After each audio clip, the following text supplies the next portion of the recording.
Welcome राजनी। मुझे television पे join किया है सीनियर रहनुमा, सीनियर सियासतदान, पीटीआई की एमएनए हैं, प्रेसिडेंट वुमेन सिंध रह चुकी हैं, नुसरत वाहिद साहिबा मेरे साथ हैं। नुसरत साहिबा, मैं आपको वेलकम करता हूं अपने शो में। जी शुक्रिया बहुत। आज खान साहब ने कहा कि मौत और जेल जाने से मैं नहीं डरता, आखिरी तक लड़ूंगा।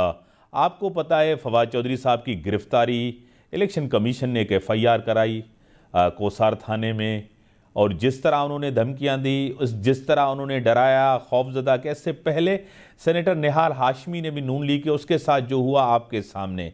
इस मुल्क के अंदर नवाज शरीफ भी जेल में गए, मरियम नवाज साहिबा भी जेल में, मोहतरम जनाब आसिफ अली जरदारी साहब, फरियाल टालपुर साहिबा। जब आपसे हम और दूसरों से सवाल करते थे, भाई ये कानून है, कानून सबके लिए बराबर है, आज भी तो कानून सबके लिए बराबर है।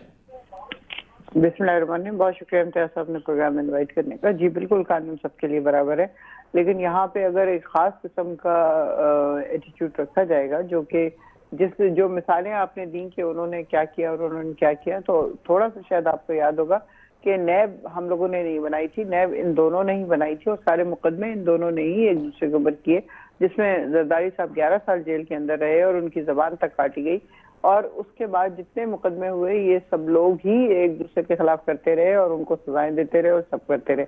लेकिन जब हमारी हुकूमत आई है तो हम लोगों ने सिर्फ इतना किया था, मुकदमे वही थे, सारी चीजें वही थी, सिवाय राना सनाउल्लाह के एक जो ड्रग्स का था, उसके अलावा बाकी तमाम मुकदमे पुराने थे। और जिसको बस हमने इतना किया था कि हमने अदालतों को, नैब को, एफआईए को आजाद छोड़ दिया था कि आप अपना काम करें। आपको फोन करके हुक्म नहीं किया जाएगा कि आप ये करें और ये ना करें, इतने दिन की सजा दें और इतने दिन की सजा ना दें। तो इस तरह की कोई चीज नहीं थी। अल्हम्दुलिल्लाह बहुत ठीक से हमारा वक्त गुजरा, सारा कुछ हुआ। लेकिन मसला ये है कि जिस तरह की कॉन्स्पिरेसी करके हुकूमत को गिराया गया, और उसके बाद आप देखें कि क्या रहा है इस मुल्क में, कि जो इकोनॉमी हमारी 6 पॉइंट पे जा चुकी थी उसको उठा के 0 पॉइंट पे ले आए हैं ये लोग। जो रिजर्व 18 अरब रुपए रिजर्व जमा करके गए थे, वो सारे इन्होंने खत्म करके उसको 4 पॉइंट कुछ पे ले आए। कोई मुल्क कर्ज देने के ऊपर राजी नहीं है। आईएमएफ इवन बेइंतहा सख्त शराइत कर रहा है, अगर आईएमएफ देगा तो बाकी ममालिक देंगे, वरना कोई और मुल्क नहीं देगा। अब आपने बात की फवाद की गिरफ्तारी की और उससे पहले के लोगों की गिरफ्तारी की। देखिए, फवाद ने अगर कोई गलत बात की है तो बिल्कुल उसको तंबीह करनी चाहिए, उसको बताना चाहिए कि ये नहीं करना है। लेकिन अगर वो उसके बावजूद वो कर रहा है या कुछ कर रहा है तो ठीक है, आप गिरफ्तार कर लें, मुकदमा चलाएं, लेकिन उस हिसाब से करें कि एक नजर तो आ रहा हो कि क्या करना चाह रहे हैं और किस तरह होगा। इस तरह नहीं कि आप उसको मुजरिमों की तरह, पता नहीं बल्कि गद्दारों की तरह लेके आए और लाके उसके बाद उसको चादर ढांक के अदालत के बाहर रखें और कितने घंटों वो वहां बैठ के इंतजार करे कि क्या हो, मतलब उसको कौन सी सजा मिलने वाली है और कौन सी नहीं। तो ये तो एटीट्यूड मेरे ख्याल में बिल्कुल सही नहीं है। एक आदमी जिसको अगर बुलाया है अदालत ने, तो अदालत में ले जाएं उसको आराम से। उसके लिए इतनी हथकड़ियां पहना के और चादर मुंह पे डाल के, कोई कातिल है क्या खुदा ना वास्ता, या कोई टेररिस्ट है वो कि उसका मुंह छुपा दिया गया है कि वो जा ना सके किसी उसके पास अदालत के लोगों के सामने। तो देखिए, अपना एटीट्यूड सिर्फ ठीक रखने की बात है। बाकी आप, अगर आपको समझ आ रही है अदालत को कि उसने कोई गलत काम किया है तो उसको उसकी पनिशमेंट दें। लेकिन अगर वो उसने कोई ऐसी बात नहीं की, वर्बली कोई चीज कही है कि भाई हमारे साथ गलत हो रहा है या हमारे साथ नाइंसाफी हुई है, तो हुई है नाइंसाफी, उसमें तो कोई ऐसी मतलब दो राय नहीं होनी चाहिए।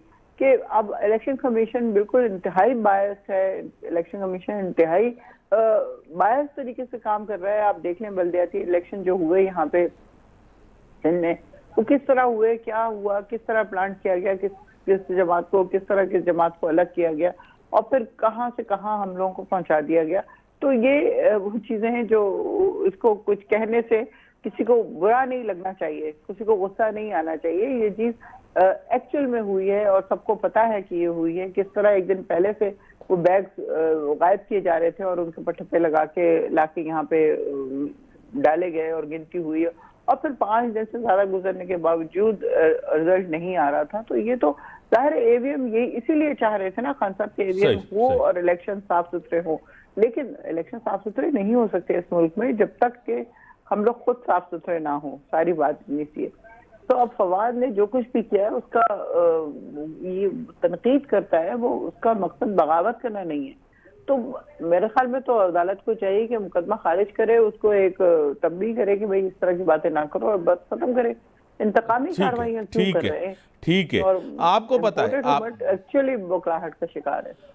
एक तरफ आपका कराची के, आपको पता है कि बल्दियाती इलेक्शन आपके सामने, एक बदतरीन शिकस्त था, ये 3rd नंबर पे पीटीआई आई है, एक। दूसरा, आपने पंजाब के पी के गवर्नमेंट आपकी आपने ख़ुद डिज़ोल्व की, और दो, तीसरा, आप नेशनल असम्बली से बाहर आए, फिर एक दफ़ा फिर कह रहे हैं कि ये इस्तीफ़ा जो कबूल हो रहे हैं, मंजूर हो रहे हैं, इसके ऊपर भी एतराज़ आते। ये सारी चीज़ें देखें, आवाम से कोई रिएक्शन नहीं आया। खान साहब ने एहतजाज की कॉल दी, उसका रिएक्शन भी आपके सामने। ये सारी फ्रस्ट्रेशन है तहरीक इंसाफ की, ये इमरान खान की फ्रस्ट्रेशन है क्योंकि रेस्पॉन्स नहीं मिला, इलेक्शन टाइम पे होंगे, वक्त से पहले इलेक्शन नहीं होंगे, पब्लिक मास मोबिलाइजेशन करने में तहरीक इंसाफ की क़यादत नाकाम गई है।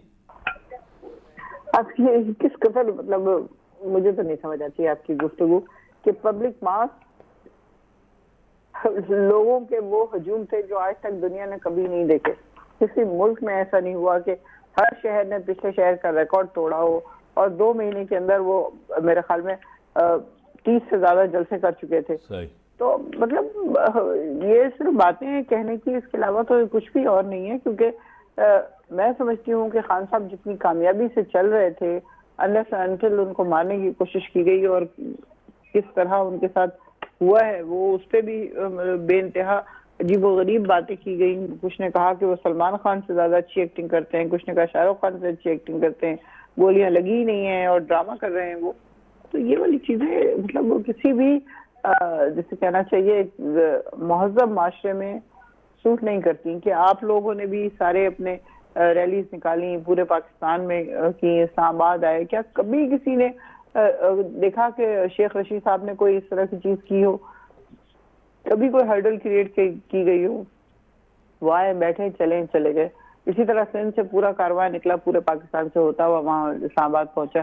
क्या किसी ने कुछ किया, उन्हें कुछ कहा कि आप ड्रामा कर रहे हैं या नहीं कर रहे? जाहिर है महंगाई वहां के हिसाब से ये बात कर रहे थे, लेकिन एक्चुअली इनका मकसद ये नहीं था।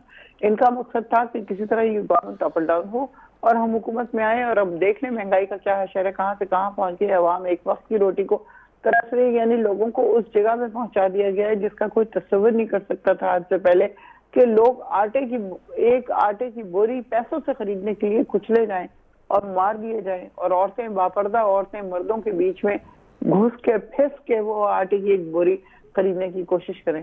तो जिन हालात में इन लोगों ने मुल्क पहुंचा दिया है, मैं समझती हूँ कि वो बहुत ही तकलीफदेह है।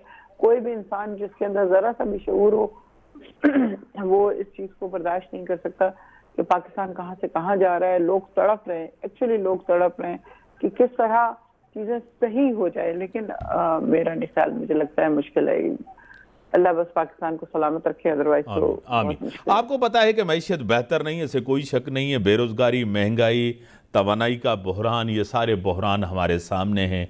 आपको भी पता है, मुझे भी पता है। एक इस टाइम यानी कि इमरान खान की ज़ात जो होती है वो इक़्तिदार, अपनी पार्टी, अपने इक़्तिदार के लिए मैशियत आपको बेहतर नहीं। इस अफरा तफरी से, इंतशार से तो हमारी मैशियत ज़्यादा ख़तरे में नहीं आएंगी, हम ज़्यादा कमज़ोर माशी तौर पर नहीं होंगे। नुसरत देखिए, हम सिर्फ इतनी सी बात कर रहे हैं कि अर्ली इलेक्शन, ना कोई तकरीबकारी कर रहे हैं, ना आपने देखे हमारे इतने बड़े बड़े जलसे थे कि अगर लम्हे में चाहते तो कुछ से कुछ हो सकता था। लेकिन खान साहब चूंकि अपनी आवाम से मोहब्बत करते हैं, अपने लोगों से मोहब्बत करते हैं, उन्होंने सिर्फ ये कहा कि मेरी फौज है, मेरे पुलिस वाले हैं और मेरी आवाम है। मैं नहीं चाहता कि इन सबको एक दूसरे के आमने सामने खड़ा कर दूं, खून खराबा हो, किलिंग हो, कोई इस तरह की चीजें हो। वो हम सब कर सकते थे, लेकिन उसके बावजूद, तमाम पावर होने के बावजूद कुछ नहीं किया। सिर्फ लफ्जों से बात करके और वो अपने घर चले जाते हैं। वो सारे लोगों को कहते हैं आप लोग भी घर चले जाएं आराम से। अगर हम तकरीबकारी कर रहे होते तो क्या आज पाकिस्तान में इस तरह की सिचुएशन होती? हमने तो अपनी तरफ से तकरीबकारी बिल्कुल नहीं की। आपने देखा उस शख्स को इन लोगों ने कत्ल करने की कोशिश की। अल्लाह, बस यही कह सकते हैं हम कि बचाने वाला बड़ा है मारने वाले से, और उसने बचा लिया कि एन उनके ऊपर एक बंदा गिरा हुआ है और वो कह रहे हैं कि उठ जाओ, अल्लाह ने हमें बचा लिया। तो इससे बड़ा और क्या बिलीव होगा खुदा के ऊपर, जो उनको लेके चल रहा है। एक्चुअली इंशाल्लाह पाकिस्तान बचेगा भी, बड़ी मेहरबानी, पांव पे खड़ा भी होगा। बड़ी मेहरबानी। नुसरत वाहिद साहब पीटीआई के एमएन है, बड़ी वोकल हैं, उन्होंने खुल के बात की। नाज़रीन, ब्रेक जो टाइम थे, अब ब्रेक खत्म होता है।